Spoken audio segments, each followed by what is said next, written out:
Good morning. आज हम किसी भी चार्ज डिस्ट्रीब्यूशन के लिए मल्टीपोल एक्सपेंशन करेंगे।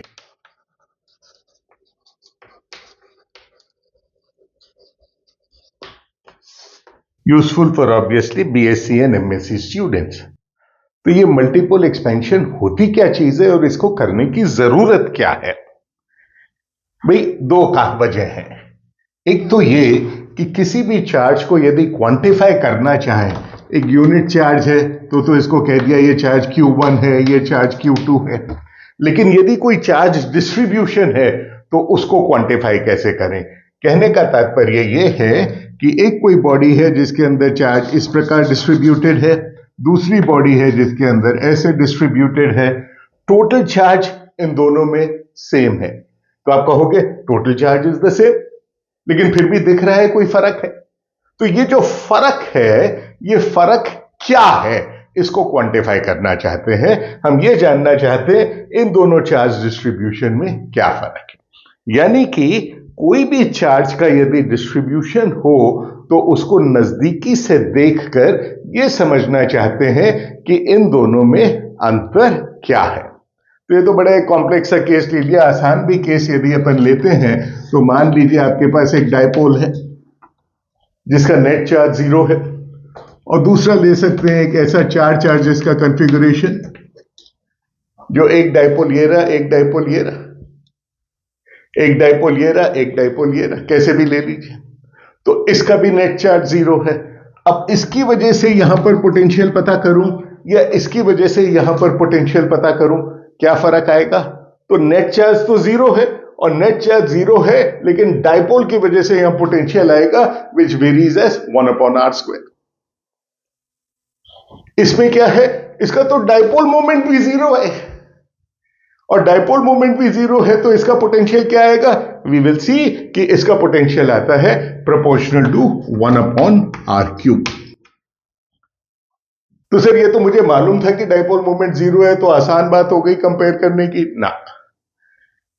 इस केस में मालूम था क्योंकि आपको चार्ज डिस्ट्रीब्यूशन मालूम है, और यदि आपको चार्ज डिस्ट्रीब्यूशन मालूम नहीं है, आप सिर्फ पोटेंशियल पता करते हैं, उस पोटेंशियल से चार्ज डिस्ट्रीब्यूशन के अंदर की बारीकियां निकालना चाहते हैं। सिर्फ इन दोनों को कंपेयर करने के लिए कोई क्वांटिटी होनी चाहिए जिसको कंपेयर कर सकें। जैसे अपन मोमेंट्स लेते हैं ना, इसका मीन क्या है, इसका रूट मीन स्क्वायर डेविएशन क्या है, वगैरह वगैरह। उसी प्रकार हम मोमेंट्स ऑफ चार्ज डिस्ट्रीब्यूशन निकालना चाहते हैं एंड देखते हैं उससे और क्या क्या सीख सकते हैं। एक मोर रियलिस्टिक एग्जांपल है water molecule.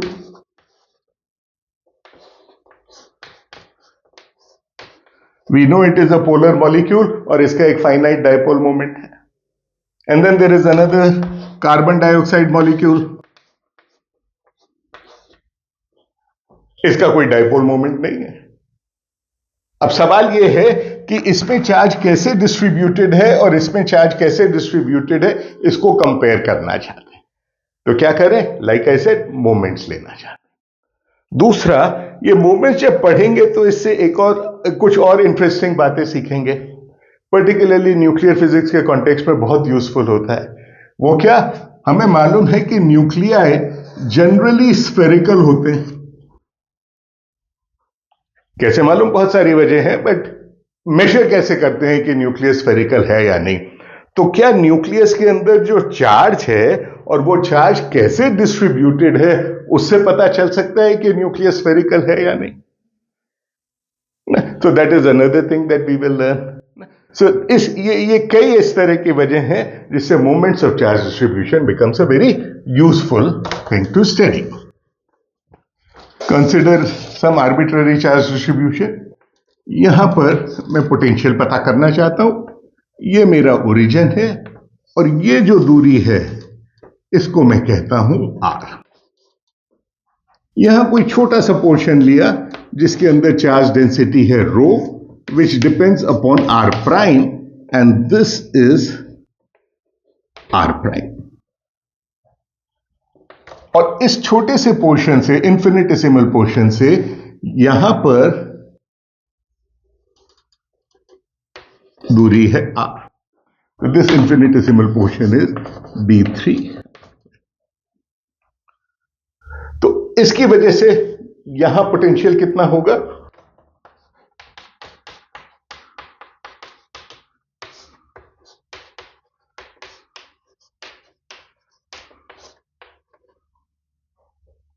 And you integrate over the entire volume जहां पे चार्ज डिस्ट्रीब्यूशन है। तो आसान काम है, लेकिन हम इस पोटेंशियल को एक्सप्रेस करना चाहते हैं इन टर्म्स ऑफ आर। क्यों? क्योंकि आई डिसाइड ओरिजिन कहां है। आप बोलो सर आप ओरिजिन यहां ले सकते हो, करेक्ट, यहां पे भी आप ओरिजिन ले सकते हो। यहां ओरिजिन लोगे तो फिर ये अलग अलग पॉइंट्स हो जाएंगे, है ना? तो कैसे भी कर लीजिए, विच मीन्स मुझे इस आर को लिखना है in terms of R prime and capital R. ये एंगल हो गया हमारा theta. So R is equal to R prime square plus R square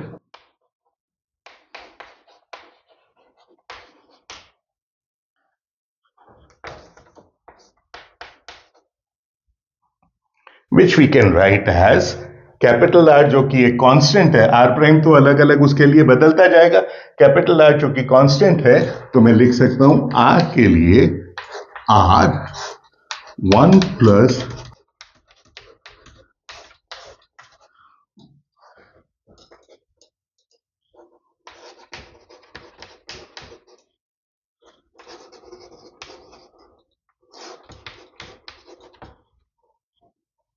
or this I can write as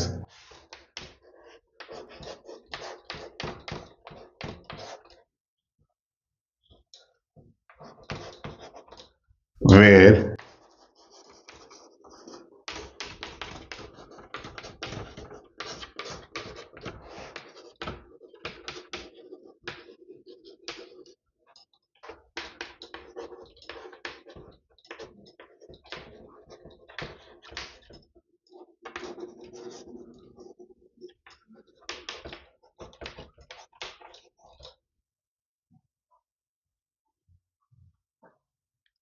यानी हमारा पोटेंशियल V हो गया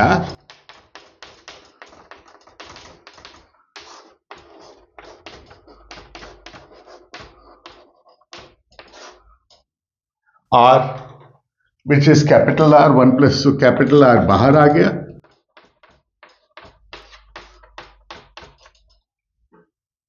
one plus epsilon to the power of.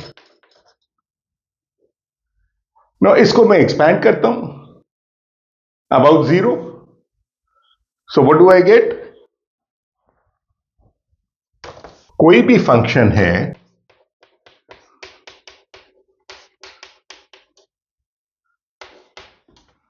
then this can be written as the value of the function at 0 plus derivative, value of derivative at 0 into epsilon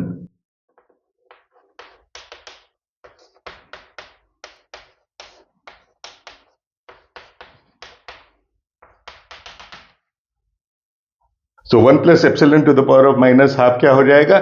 You can just find this out. I will write the final answer here.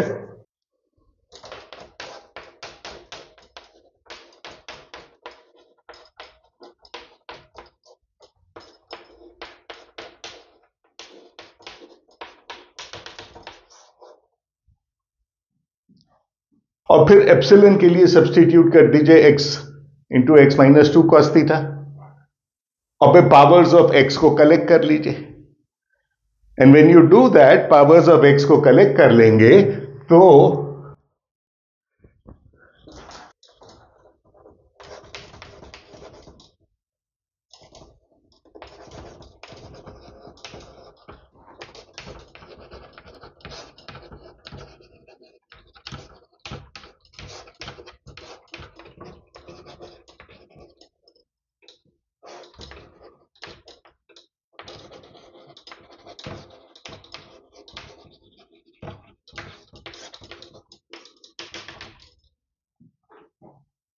ये क्या है? ये 1 plus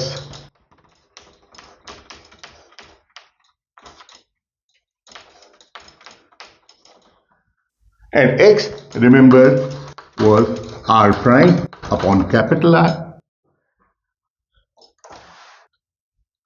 Result, my 1 upon r is equal to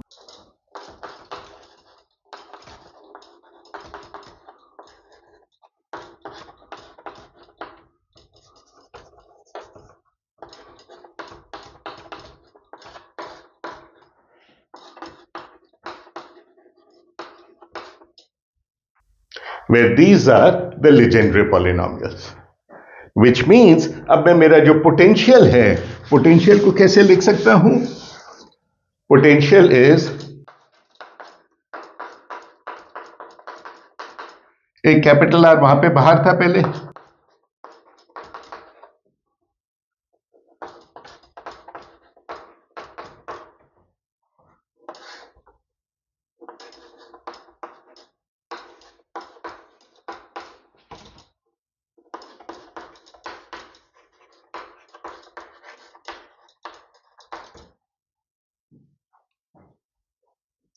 so this is the value of the potential.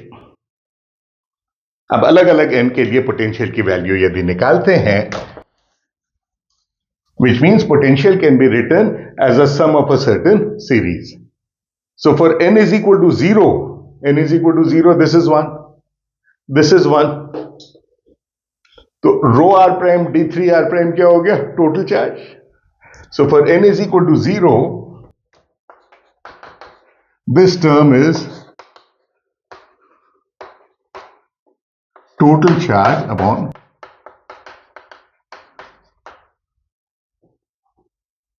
what about for n is equal to 1?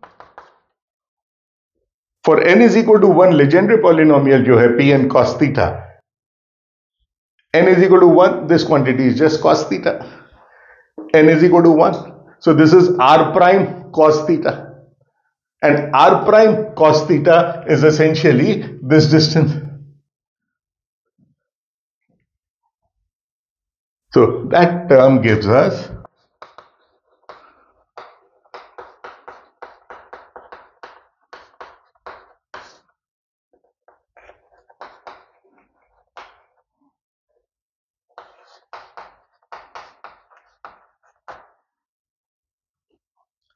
तो ये 1 upon R square dependent जो potential की आ गई, इसको हम कहते हैं a certain moment of the charge distribution. This is called dipole moment. स्वाभाविक है कि डायपोल मोमेंट की वैल्यू आर प्राइम पर निर्भर करेगी. कहने का मतलब है डायपोल मोमेंट की वैल्यू आपके ओरिजिन पर निर्भर करेगी. ये हम पहले भी देख चुके हैं. The value of the dipole moment of any charge distribution depends upon the choice of origin. n is equal to 2 वाली टर्म भी लिखते हैं. n is equal to 2 term gives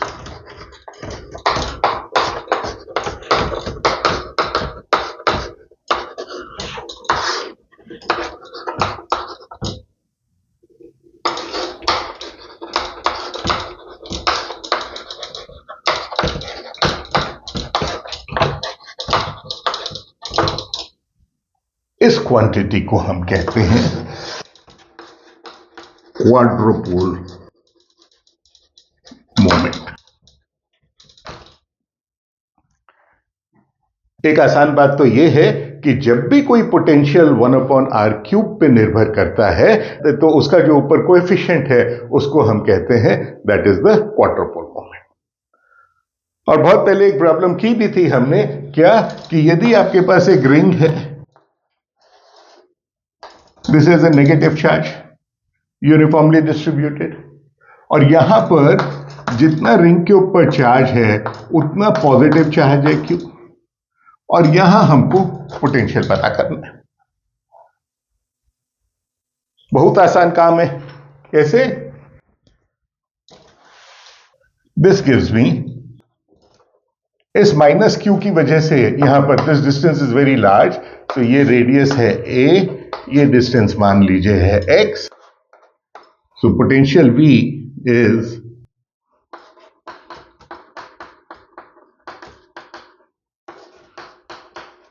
Q upon X because of this. Yeah, let's retain R, sorry. और इसकी वजह से होगा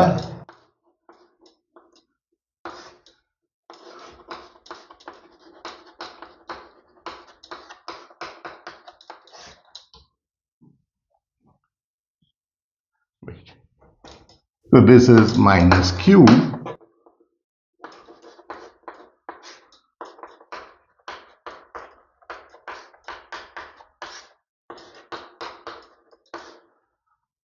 so this gives me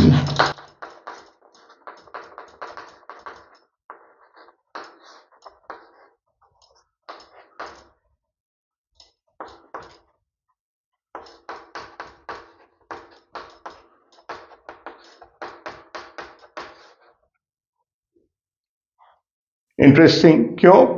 क्योंकि जब इसको एक्सपैंड करता हूं तो मुझे मिलता है 1 माइनस हाफ ऑफ दिस। ये 1 और 1 कैंसिल हो गया। दूसरी टर्म क्या है? हाफ माइनस और minus plus half of a square by R square. Half of a square by R square मतलब एक आर यहां बैठा है, तो डिनोमिनेटर में टर्म हो गई आर क्यूब और डिनोमिनेटर में टर्म हो गई आर क्यूब, तो यानी इसका एक इफेक्टिव क्वाड्रोपोल मोमेंट है, वो क्वाड्रोपोल मोमेंट हो गया क्यू ए स्क्वायर अपॉन 2। तो दिख रहा है net charge is zero and net dipole moment is also zero. Why? Because थोड़ा सा चार्ज एलिमेंट यहां पे लिया, उसकी वजह से डाइपोल मोमेंट की ये डायरेक्शन है, यहां वाले करस्पॉन्डिंग चार्ज एलिमेंट की डाइपोल मोमेंट की ये डायरेक्शन है, resultant is zero. But this quadrupole moment is more interesting because of other reasons. वो क्या? हमें कैलकुलेट करनी है quantity R square rho R, मैं प्राइम हटा रहा हूं सिर्फ शो करने के लिए, 3 cos स्क्वेयर थीटा, हाफ का फैक्टर और आता है इफ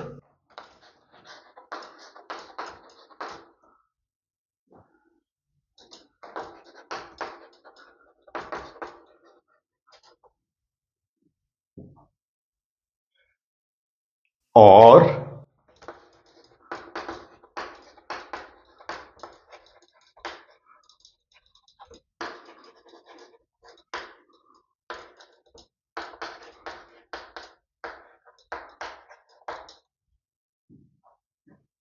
तो यदि रो आर या तो यूनिफॉर्म है या रो आर सिर्फ आर पर निर्भर करता है, थीटा और फाई पर निर्भर नहीं करता, ऐसी स्थिति में क्या होगा?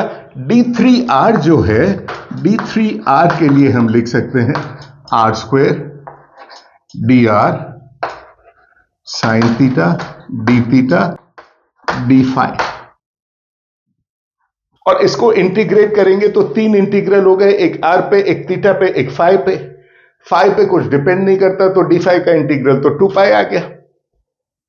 ये टर्म आर पे नहीं डिपेंड करती, और आर पे जो भी डिपेंडेंस है वो इंटीग्रेट अलग से हो जाएगा। एक थीटा वाली टर्म बचेगी। थीटा वाली टर्म क्या बचती है? साइन थीटा डी थीटा,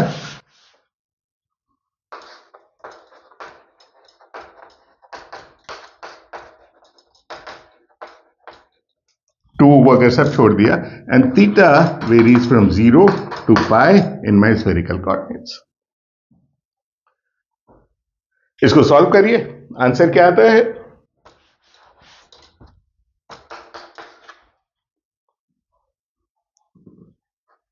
और यदि आंसर 0 आता है, मतलब यदि चार्ज डिस्ट्रीब्यूशन स्फेरिकल है, then the quadrupole moment is 0, which means nucleus को मेजर करने के लिए कि स्फेरिकल है या नहीं, उसका क्वाड्रुपोल मोमेंट मेजर कर लो। न्यूक्लियस का क्वाड्रुपोल मोमेंट मेजर कर लो तो मालूम चल जाएगा वो स्फेरिकल है। तो आसान बात है, लेकिन साहब ये तो बताओ क्वाड्रुपोल मोमेंट मेजर कैसे करना है? चार्ज कैसे मेजर करते हैं? उसको एक इलेक्ट्रिक फील्ड में लगा दिया, उसमें फोर्स पता किया, उसकी वजह से चेंज इन एनर्जी पता किया। डाइपोल मोमेंट को कैसे पता करते हैं? डाइपोल मोमेंट पता करने के लिए इलेक्ट्रिक फील्ड से काम नहीं चलता, क्योंकि यूनिफॉर्म लगता है फोर्स दोनों के ऊपर 0 हो जाएगा। तो नॉन यूनिफॉर्म इलेक्ट्रिक फील्ड होगी तो डाइपोल मोमेंट के ऊपर फोर्स लगेगा, यानी gradient of the electric field. और क्वाड्रुपोल मोमेंट मेजर करना है तो आपको सेकेंड ऑर्डर लेना पड़ेगा, यानी कोई ऐसा क्षेत्र लेना पड़ेगा जहां delta square E by delta R square is not equal to 0. तो quadrupole moment interacts with the second differential of the electric field. तो एक्सपेरिमेंट में उसको करके वी कैन मेजर किए क्या आता है. एक छोटा सा काम और करना चाहते हैं. हमने कहा डायपोल मोमेंट की जो टर्म है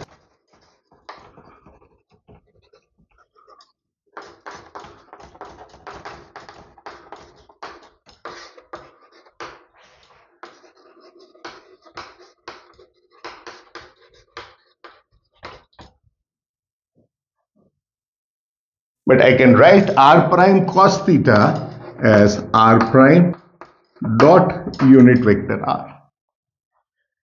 r prime dot unit vector here is this. और ये यूनिट वेक्टर r को बाहर ले लिया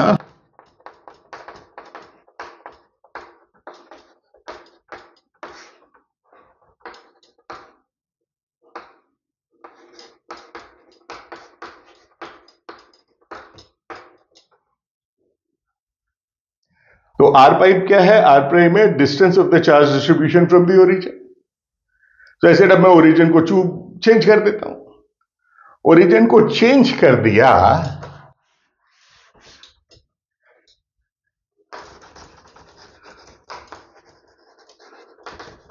तो डायपोल मोमेंट की वजह से पोटेंशियल क्या हो जाएगा?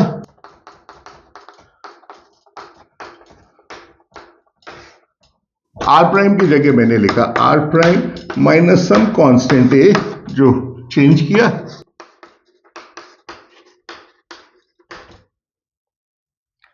Very interesting. क्यों? बिकॉज दिस गिव्स मी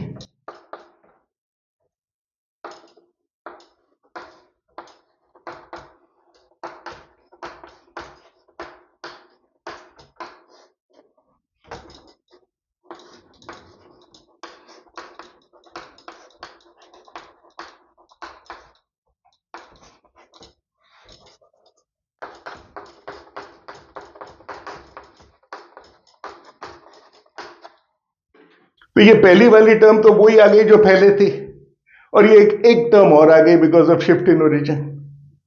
लेकिन एक कांस्टेंट है तो इसको बाहर निकाल सकते हैं. एक कांस्टेंट है इसको बाहर निकाल सकते हैं.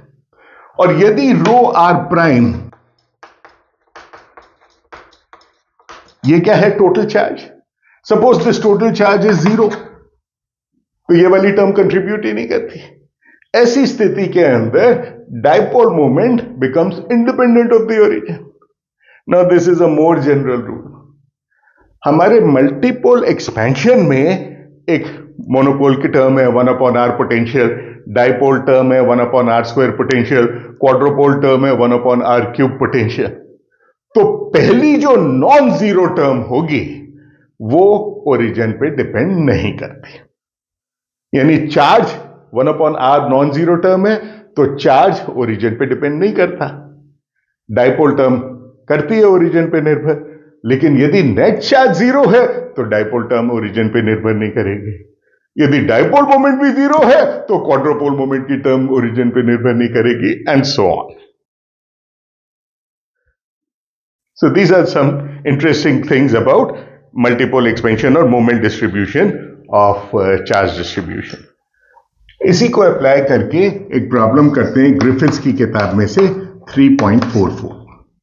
ये कहता है एक फाइनाइट एलिमेंट चार्ज है, टोटल चार्ज दे रखा है Q, ये है -a टू +a तक और मुझे किसी आर्बिट्ररी पॉइंट यहां पर R पर पोटेंशियल की वैल्यू पता करनी है. तो लीनियर चार्ज डेंसिटी कितनी होगी? Lambda is equal to Q upon 2a. कैसे पता करें? एक कोई छोटा सा एलिमेंट ले लीजिए यहां पे, ये z एक्सिस पे के अलोंग है और let's consider this as z, small element dz. This angle is theta. So the potential will B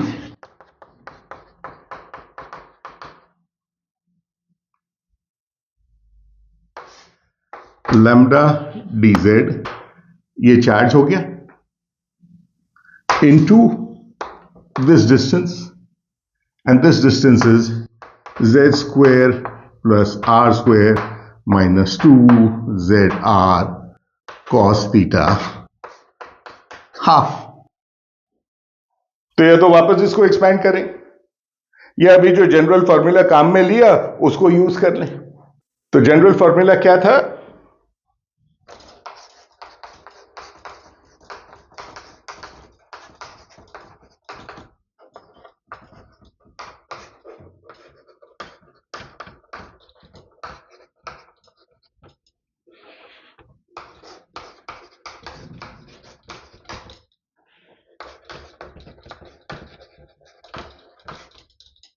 And there has to be an integral sign.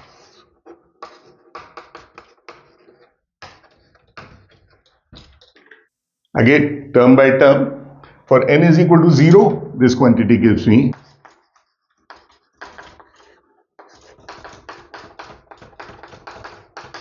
n is equal to 0, 1, 1, rho z dz is the total charge. So this quantity gives me q upon r. What about for n is equal to 1?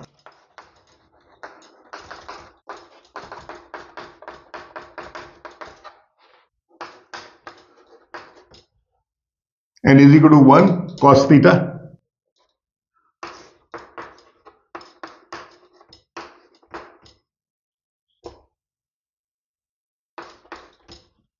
Rho z is essentially lambda.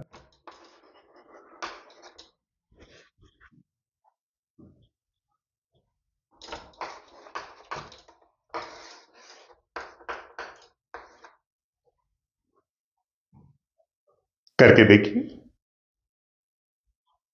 For n is equal to 2,